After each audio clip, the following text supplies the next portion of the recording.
जय हिंद दोस्तों, स्वागत है आप सभी का अपने चैनल अमन प्राइज जीके जिस पे। जैसा कि दोस्तों आज आपका 10 जनवरी से आपका एसएससी जीडी का एग्जाम था, जो कि दोस्तों आपका थर्ड शिफ्ट का भी आपका एग्जाम है जो कि समाप्त हो गया है। ठीक है, तो फर्स्ट एंड सेकंड शिफ्ट का आपको एनालिसिस जो भी क्वेश्चन आपको प्रोवाइड कराया गया है, पीडीएफ आपको शाम तक प्रोवाइड करा दिया जाएगा।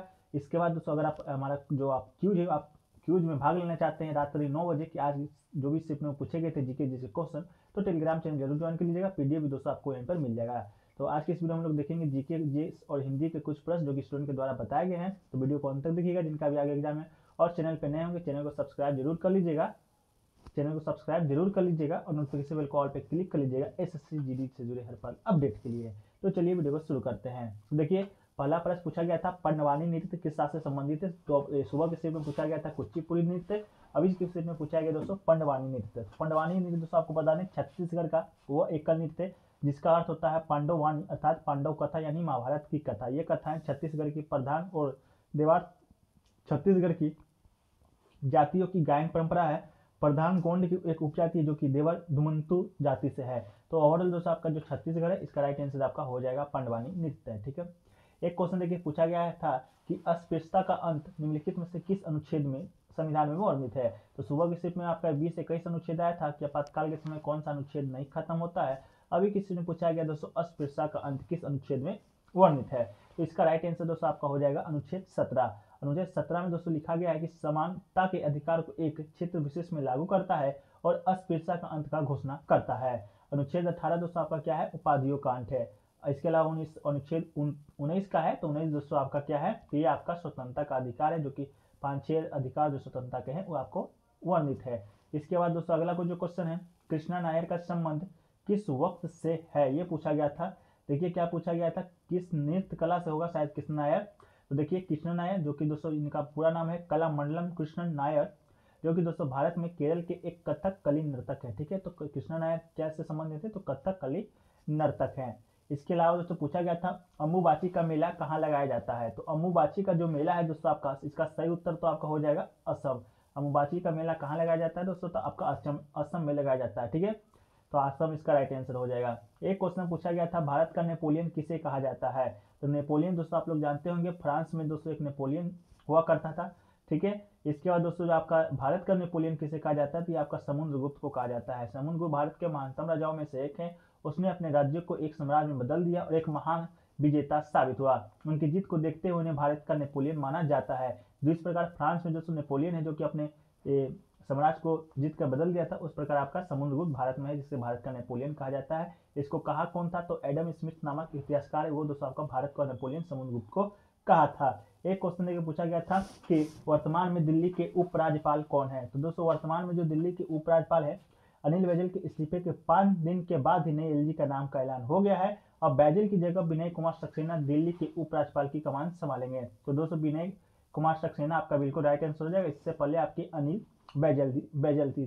ठीक है, इसके अलावा दिल्ली में उपराज्यपाल, तो उपराज्यपाल जो शब्द आप लोग देख रहे हैं आप लोग जानते होंगे। उपराज्यपाल दोस्तों आपका कहाँ पर होता है, तो जहाँ भी केंद्र शासित प्रदेश होता है वहाँ का दोस्तों आपका प्रमुख आपका एलजी ही होता है, लेफ्टिनेंट गवर्नर। इसके अलावा जितने भी भारत में राज्य सभी जगह राज्यपाल होता है, लेकिन केंद्र शासित प्रदेश में आपका उपराज्यपाल होता है। आपको बता दें कि भारत में 2 केंद्र शासित प्रदेश ऐसा है जहाँ पर उनकी अपनी विधान मंडल है। पहला तो आपका पांडुचेरी है, दूसरा आपका दिल्ली है। दिल्ली के मुख्यमंत्री कौन है, तो अरविंद केजरीवाल जी दिल्ली के मुख्यमंत्री हैं। और उपराज्यपाल आपका विनय कुमार सक्सेना है, यहाँ का राज्यपाल नहीं होता है। एक क्वेश्चन देखिए पूछा गया था संविधान का अनुच्छेद 324 किससे संबंधित है।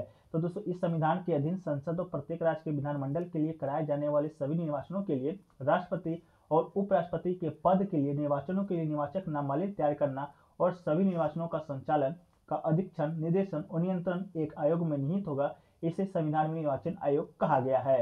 तो अनुच्छेद जो 324 है दोस्तों आपका निर्वाचन आयोग से संबंधित है, तो इसका राइट आंसर आपका निर्वाचन आयोग हो जाएगा। एक क्वेश्चन देखिए पूछा गया था डीआरडीओ के वर्तमान में चेयरमैन कौन है। तो दोस्तों डीआरडीओ के जो वर्तमान में आपके चेयरमैन हो जाएंगे डॉक्टर समीर वी कामत। ठीक है, डीआरडीओ का फुल फॉर्म दोस्तों आपका होता है रक्षा अनुसंधान एवं विकास विभाग।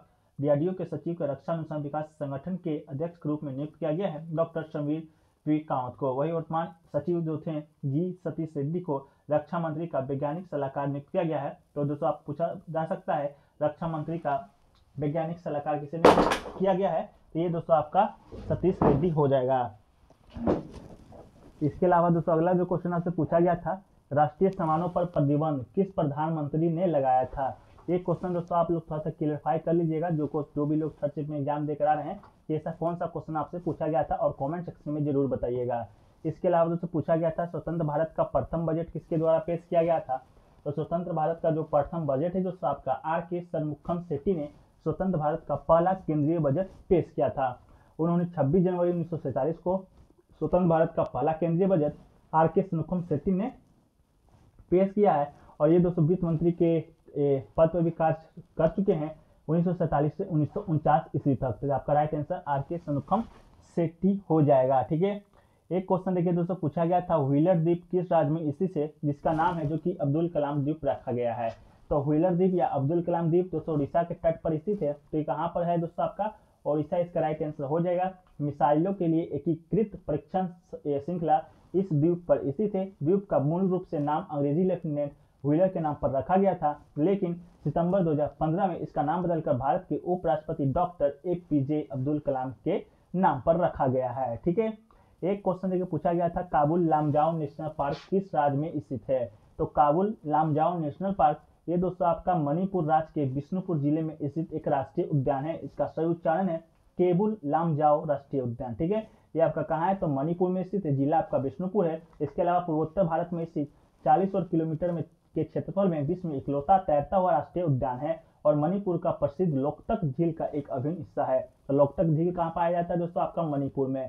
और विश्व का इकलौता तैरता हुआ नेशनल पार्क कौन सा है तो ये भी दोस्तों आपका केबुल लामजाओ राष्ट्रीय उद्यान है जो कि मणिपुर राज्य में स्थित है। ठीक है, इसके अलावा दोस्तों पूछा गया है स्टीफन हॉकिंग की कौन सी पुस्तक है। देखिए 4 पुस्तक दिया गया होगा आपको, पूछा गया होगा स्टीफन हॉकिंग का पुस्तक।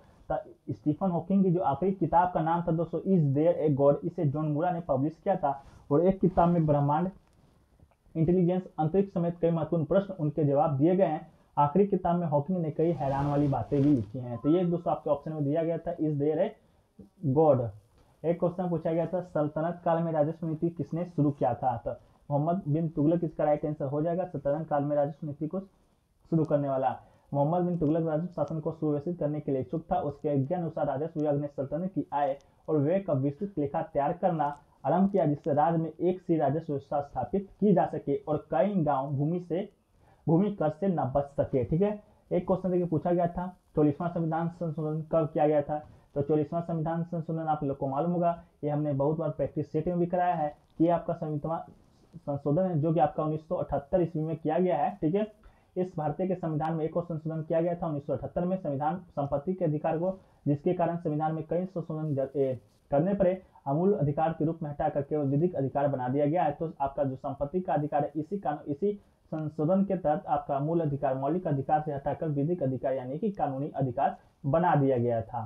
एक क्वेश्चन देखिए पूछा गया था दोस्तों आपका तेग बहादुर की हत्या किस शासक ने की हुई थी। ठीक है, देखिए तेग बहादुर का हत्या दोस्तों पूछा गया था किस मुगल शासक के द्वारा किया गया था। तो दोस्तों आपको मालूम होगा दो ऐसे सिख गुरु हुए हैं जिन्हें मुगल काल के जो शासक हैं उन्हें आज फांसी की सजा सुना दिया है, जिसमें आपका एक तेग बहादुर भी थे जो कि दोस्तों 1675 में मुगल शासक औरंगजेब ने उन्हें इस्लाम स्वीकार करने को कहा था और गुरु साहब ने कहा कि शीशा कट सकते हैं लेकिन केस नहीं। इस पर औरंगजेब ने सबके सामने उसका सिर कटवा दिया था और गुरुद्वारा शीशगंज साहिब तथा गुरुद्वारा रकाबगंज साहिब उन स्थानों का स्मरण दिलाते हैं जहां गुरु जी की हत्या की गई थी, जहां उनका अंतिम संस्कार किया गया था। तो दोस्तों ये आपका रहा आज के कुछ इंपॉर्टेंट क्वेश्चन जो कि दोस्तों आपके थर्ड शिफ्ट के एग्जाम में पूछे गए थे। और भी क्वेश्चन जिन लोगों को याद है, जो लोग एग्जाम देकर आ रहे हैं वो लोग कमेंट सेक्शन में जरूर बताइएगा। और इसका जो पीडीएफ है आपको टेलीग्राम चैनल में मिल जाएगा, लिंक डिस्क्रिप्शन बॉक्स में दिया गया है। इसके अलावा अगर आप हमारा क्विज ज्वाइन करना चाहते हैं तो आपको टेलीग्राम का लिंक नीचे दिया गया है, जहाँ पर आपको पीडीएफ में मिलेगा, वहाँ पर आपको सारी जानकारी भी क्विज से रिलेटेड मिल जाएगी। तो वहाँ से ज्वाइन हो जाए। चैनल पे नए होंगे चैनल को सब्सक्राइब करके नोटिफिकेशन बेल को ऑल पे जरूर कर लीजिएगा एसएससी जीडी एग्जाम से जुड़े हर पल अपडेट के लिए।